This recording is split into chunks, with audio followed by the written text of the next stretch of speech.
আমি যদি আরেকটু সহজ করে বলি, মনে করেন ঢাকা বোর্ড বা যশোর বোর্ড।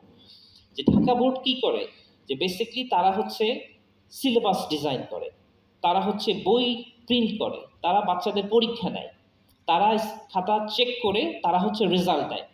তো পিয়ারসন এরিকসন হচ্ছে ঠিক তাই, যে বাচ্চারা আমাদের ডিজাইন করা সিলেবাসে তাদের লার্নিংটা হয়, তারা আমাদের প্রিন্ট করা বই পড়ে, আমরা পরীক্ষা নিয়ে আমরা স্ক্রিপ্ট চেক করি এবং আমরা বাচ্চাদেরকে গ্রেড দিই, A level, A B C D যেটাই হোক, এবং আমাদের কোয়ালিফিকেশনস নিয়ে বাচ্চারা হচ্ছে ইউনিভার্সিটিতে অ্যাডমিশনের জন্য ট্রাই করে বা হায়ার স্টাডিজের জন্য ট্রাই করে।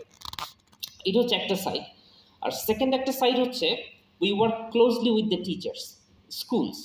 যে আমরা যেমন প্রত্যেক বছর আমরা টিচার্স ট্রেনিং অফার করি, আমরা টিচারদের জন্য বিভিন্ন সাপোর্ট ম্যাটেরিয়াল রেডি করি, কারণ ব্রিটিশ এডুকেশনে সবচেয়ে বেশি প্রায়োরিটি দেওয়া হয় টিচারদেরকে। কারণ আমরা জানি একজন টিচার তার টিচিংয়ে যতটা বেশি কমফোর্টেবল হবে তত বেশি স্টুডেন্টের ইন্টারেস্ট গ্রো করবে। আমি যদি একটা খুব ছোট এক্সাম্পল দিই, যেমন আমি আমার এক ফ্রেন্ড